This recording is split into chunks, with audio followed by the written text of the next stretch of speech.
السلام علیکم، امید ہے آپ سب خیریت سے ہوں گے۔ میں آپ کی اردو کی ٹیچر مس مریم ہوں۔ آج کے اس ویڈیو میں ہم اپنا فائنل سیمسٹر کا سبق 1 سٹارٹ کریں گے، جس کا نام ہے دیہی و شہری زندگی کا موازنہ۔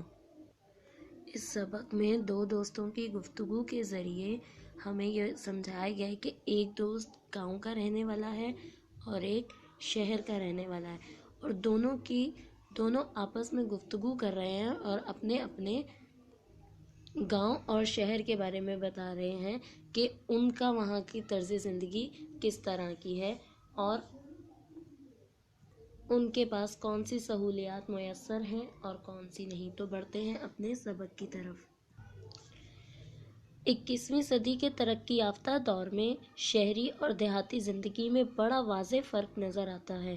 تاہم جہاں شہروں میں جدید سہولیات مثلاً تیز رفتار ذرائع آمد و رفت یعنی ٹرانسپورٹ، ذرائع ابلاغ کمیونیکیشن، جدید اور بہتر علاج معالجے، جدید تعلیم کے ذرائع اور رہائشی منصوبے وغیرہ موجود ہیں، دیہاتوں میں خالص خوراک اور صاف ستھری آب و ہوا کے علاوہ سادہ اور تصنع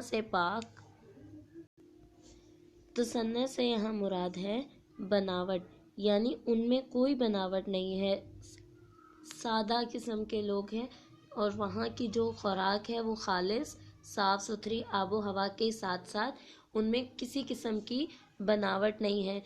طرز زندگی کی اپنی جگہ خصوصی اہمیت ہے۔ ہمارے لیے پھل، سبزیاں، چاول، دالیں اور کھانے پینے کی دیگر کئی اشیاء زیادہ تر دیہاتوں سے آتی ہیں۔ اسی طرح دیہی علاقوں میں رہنے والوں کی کئی اہم ضروریات شہری پیداوار اور وسائل سے پوری ہوتی ہیں۔ یوں دیہی و شہری زندگی کا موازنہ کریں تو ہمیں شہر اور دیہات ایک دوسرے کے لیے کئی معاملات میں لازم و ملزوم نظر آئیں گے۔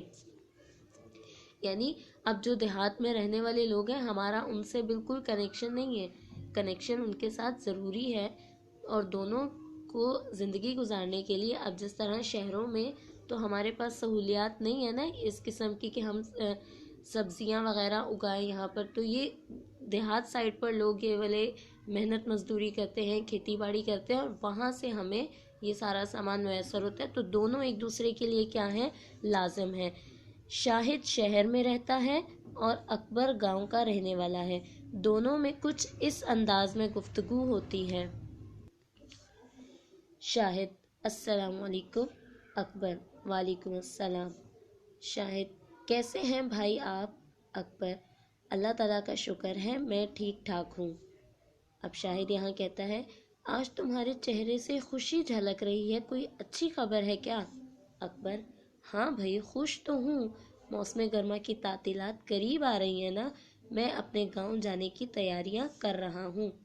شاہد: یہ تو بڑی اچھی بات ہے، آخر تمہارے والدین اور بہن بھائی وہی ہیں، لیکن یہ بتاؤ کہ تمہیں شہر کی رونقیں چھوڑ کر گاؤں جانا کیسا لگتا ہے؟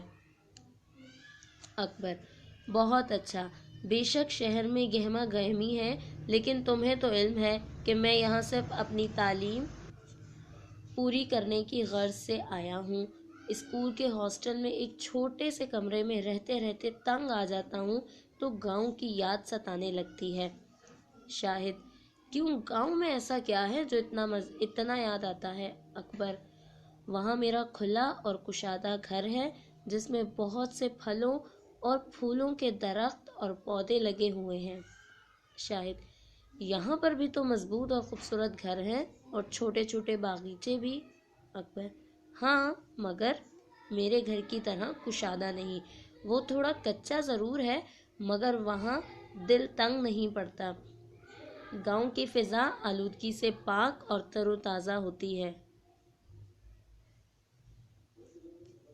شاہد: تمہاری یہ بات تو بالکل ٹھیک ہے، شہر میں زیادہ گاڑیوں اور فیکٹریوں کے فاضل مواد اور دھواں وغیرہ خارج ہونے سے فضائی آلودگی بڑھتی جا رہی ہے، مگر شہر میں اور بہت سی سہولیات تو ہیں جن کی وجہ سے لوگ شہروں میں رہنے کو فوقیت دیتے ہیں۔ یہاں تک آپ نے دیکھا کہ اکبر اپنے گاؤں جانے سے کتنا خوش ہے، اور ساتھ ساتھ اس نے وہاں پر رہنے کی خصوصیات بھی بتائیں، جو وہاں پر رہ رہا ہے اس کو کتنے فائدے وہاں سے حاصل ہیں۔ تو اب ہم باقی کی ریڈنگ کل پڑھیں گے اور دیکھیں گے کہ شاہد اپنے شہر کے بارے میں کیا بتاتا ہے، دونوں کا کمپیریزن کس طرح ہوتا ہے۔ وہاں پر اگر دیکھا جائے تو دیہات میں لوگ نمود و نمائش کے عادی نہیں ہیں اور وہاں کی ہر چیز خالص ہے، لیکن شہروں میں بھی بہت سی سہولیات ہیں۔ باقی کی ہم ریڈنگ کل مکمل کریں گے۔ اب اس ریڈنگ کو سمجھنے کے بعد آپ نے اپنا کام بھی کرنا ہے جس طرح آپ کو کلاس میں کروایا جاتا ہے۔